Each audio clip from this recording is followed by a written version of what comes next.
दोस्तों, ख्वाजा गरीब नवाज के दरगाह पर केस करने वाले के बेटे को कैंसर हो चुका है। यह अब तक की सबसे बड़ी खबर चौंका देने वाली सामने आ चुकी है, जो यकीनन आप लोगों के होश उड़ाकर रख देंगे। अजमेर शरीफ के ताल्लुक से आ रही है।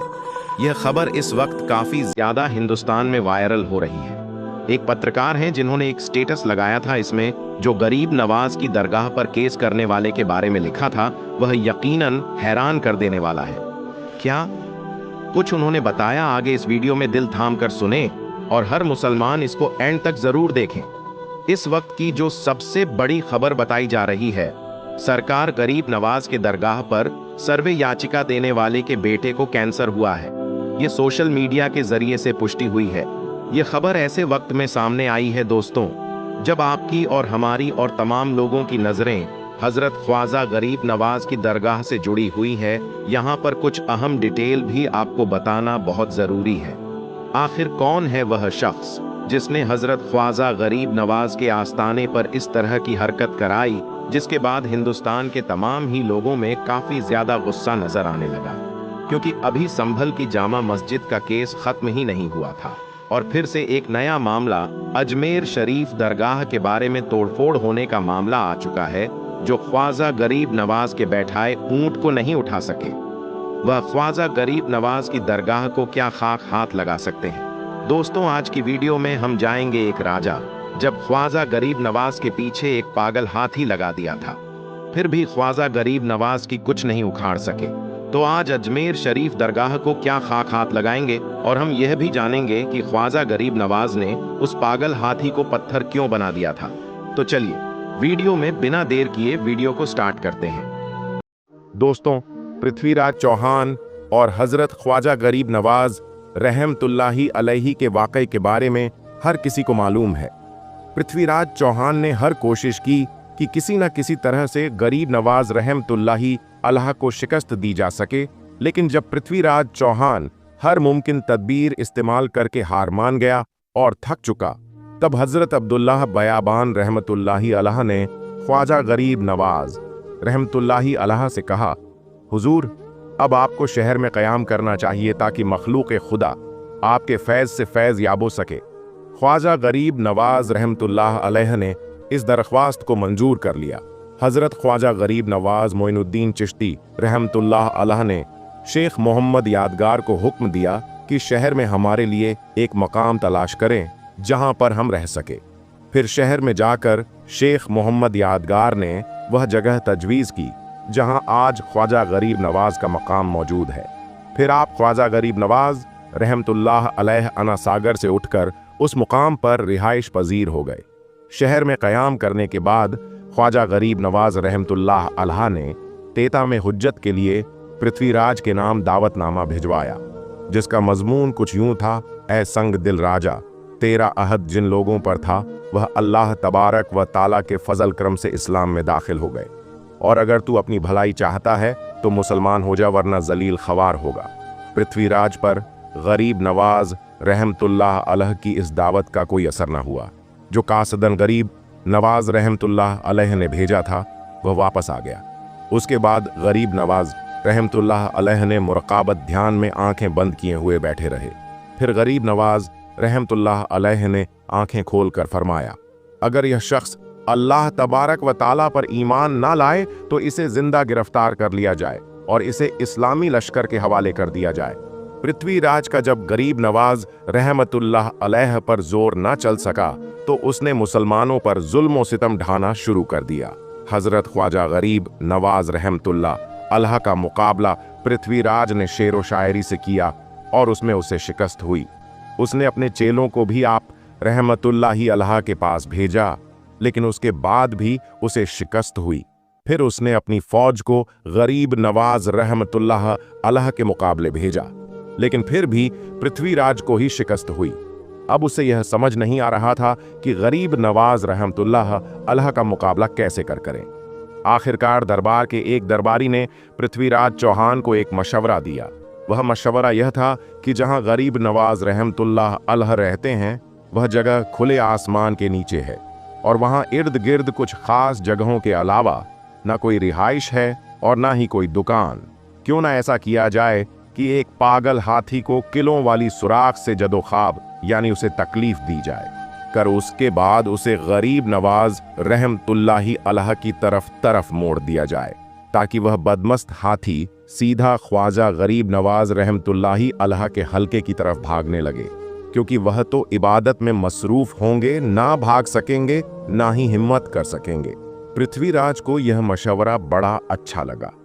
इस तरह गरीब नवाज रहमतुल्लाही अलैह के चाहने वालों में से कोई बगावत ना कर सकेगा और यह हाथी का मामला एक हादसा मालूम होगा। फिर एक बहुत बदमस्त हाथी को पकड़कर जंगल से लाया गया जो बिल्कुल पागल था, और किलों वाली सुलह के साथ उस हाथी को छोड़ दिया गया। इस तरह उसे गरीब नवाज रहमतुल्लाही अलैह के हल्के की जानिब में दौड़ाने का पूरा इंतजाम कर दिया गया। सबसे बड़ा खौफनाक और भारी हाथी यानी गुस्से से भरा हुआ हाथी ख्वाजा गरीब नवाज रहमतुल्लाही अलैह के हल्के की जानिब दौड़ने लग गया। उस हाथी के दौड़ने से जमीन भी थरथरा रही थी, गर्द उड़ रही थी, और वहां मौजूद इर्द गिर्द के लोग उस हाथी को दौड़ते हुए देख रहे थे। वे लोग दांतों तले उंगलियां दबाने लगे। यह खतरनाक मंजर देखकर ऐसा लग रहा था कि तमाम मसाइल ख्वाजा गरीब नवाज रहमतुल्लाही अलैह हाथी के पांव तले कुचले जाएंगे। मसाहिकों ने जब हाथी को अपनी तरफ अंधाधुंध आते देखा तो एक बारगी उन पर भी लर्ज तारी हो गया, मगर क्योंकि ख्वाजा गरीब नवाज रहमतुल्लाही अलैह सुकून में थे, इसलिए वह भी अपनी जगह पर बैठे ही रहे।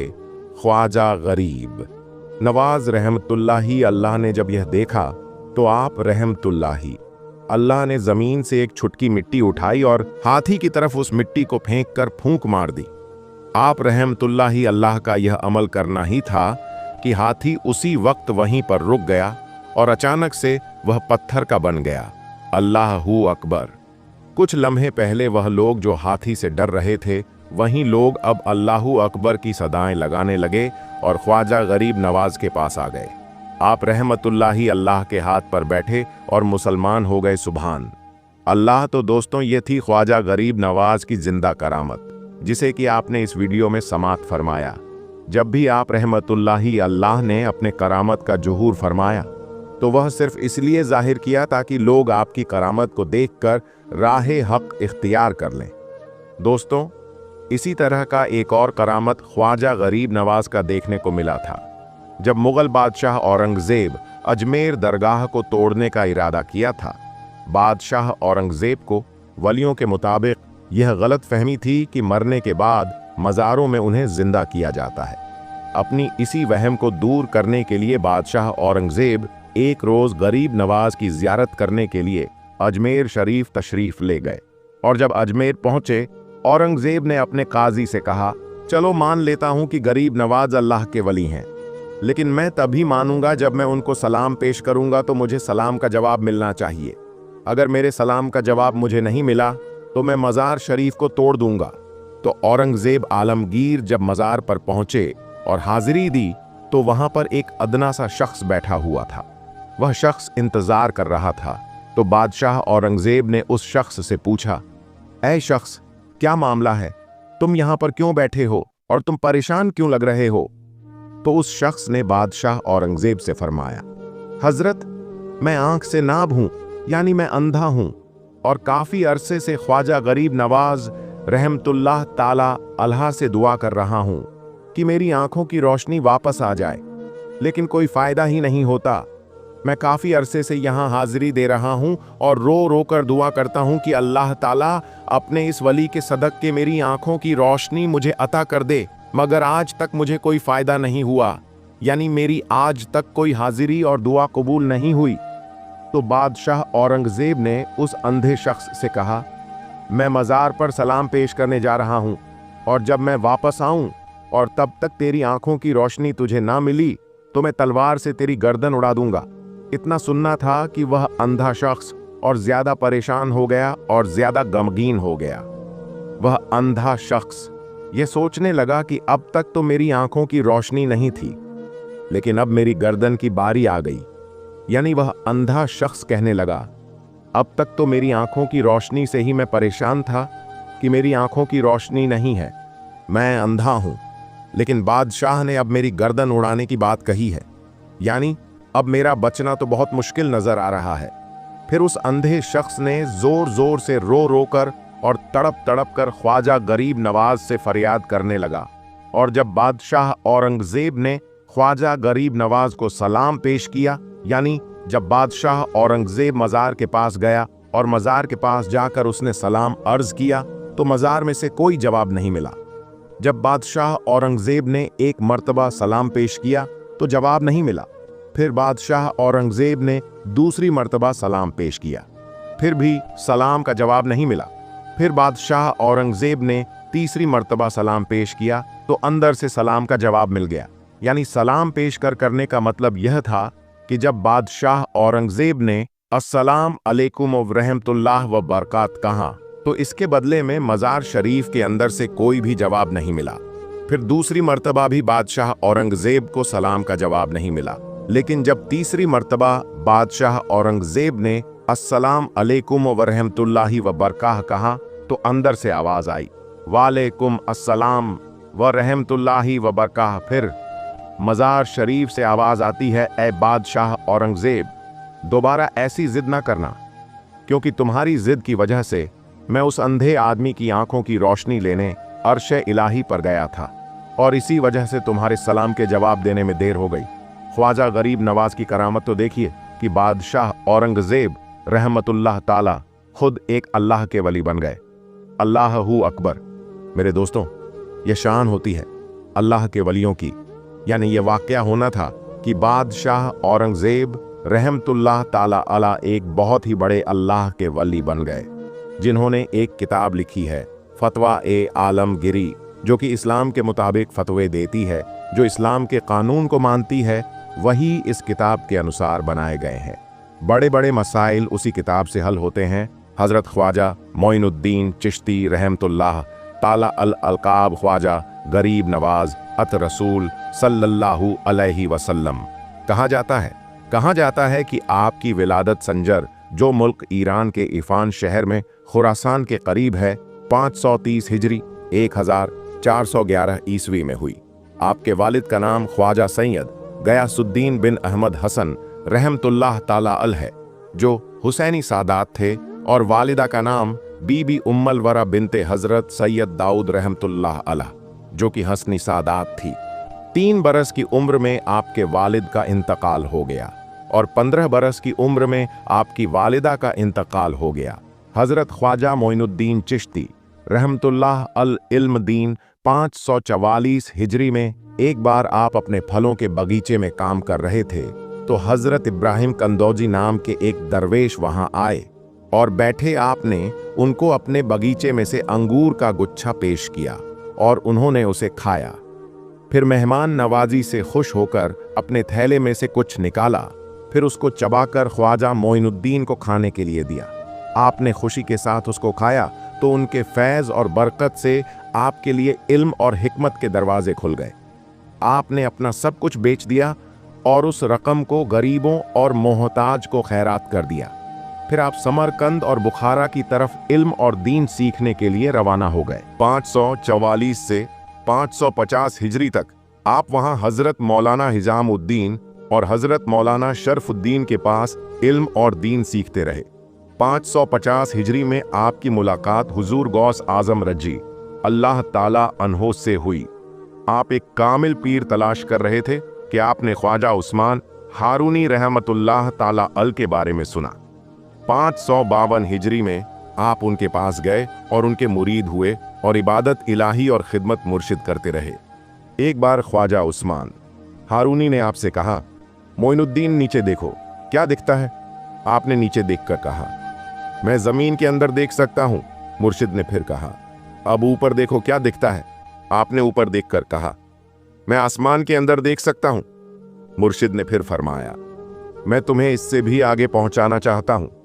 फिर 22 साल मुर्शिद की खिदमत में गुजारने के बाद एक दिन मुर्शिद ने फिर बुलाकर अपनी 2 उंगलियां आपकी दोनों आंखों के बीच में रखी और फिर फरमाया, मोइनुद्दीन नीचे देखो, क्या दिखता है? आपने नीचे देखकर कहा, मैं तह तो सत तक देख सकता हूं, यानी कि 7 तबके जमीन के नीचे तक। फिर मुर्शिद ने कहा, ऊपर देखो, क्या दिखता है?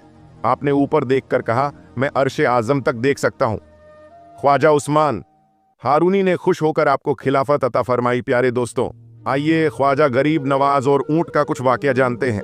जब ख्वाजा गरीब नवाज अजमेर पहुंचे तो उस समय राजा पृथ्वीराज चौहान का शासन था। वहां के लोग पानी के लिए एक झील पर निर्भर थे, जिसे राजा के एक कर्मचारी ने अपने कब्जे में ले रखा था। गरीब नवाज ने लोगों की समस्या सुनी और झील के पास जाकर अपनी चटाई बिछाई। उन्होंने अल्लाह का नाम लेकर दुआ मांगी। कहते हैं कि उनकी दुआ से झील का पानी इतना बढ़ गया कि वह सभी के लिए उपलब्ध हो गया। ये देखकर राजा के कर्मचारी ने माफी मांगी और झील को लिए खोल दिया। इस घटना ने गरीब नवाज की करामात और उनकी सेवा भावना को लोगों के बीच प्रसिद्ध कर दिया। दोस्तों, हमसे जहां तक बन सका हमने सरकार गरीब नवाज की जिंदगी पर रोशनी डालने की कोशिश की है और आप तक इसे पहुंचाने की कोशिश की है। आखिर में बस यही कहूंगा कि अल्लाह ताला हमारी इस कोशिश को अपनी बारगाह में मंजूर फरमाए। अल्लाह ताला रसूल करीम सल्लल्लाहु अलैहि वसल्लम के सदके में और ख्वाजा गरीब नवाज अता ए रसूल के सदके में हम सबको पक्का और सच्चा आशिक रसूल बनाएं और सबके ईमान की हिफाजत फरमाए और सबको दुनिया और आखिरत में कामयाबी अता फरमाए। आमीन आमीन। तो प्यारे दोस्तों, उम्मीद करते हैं कि आपको आज का यह वीडियो पसंद आया होगा। इस वीडियो को हर बार की तरह आप शेयर कर दीजिए।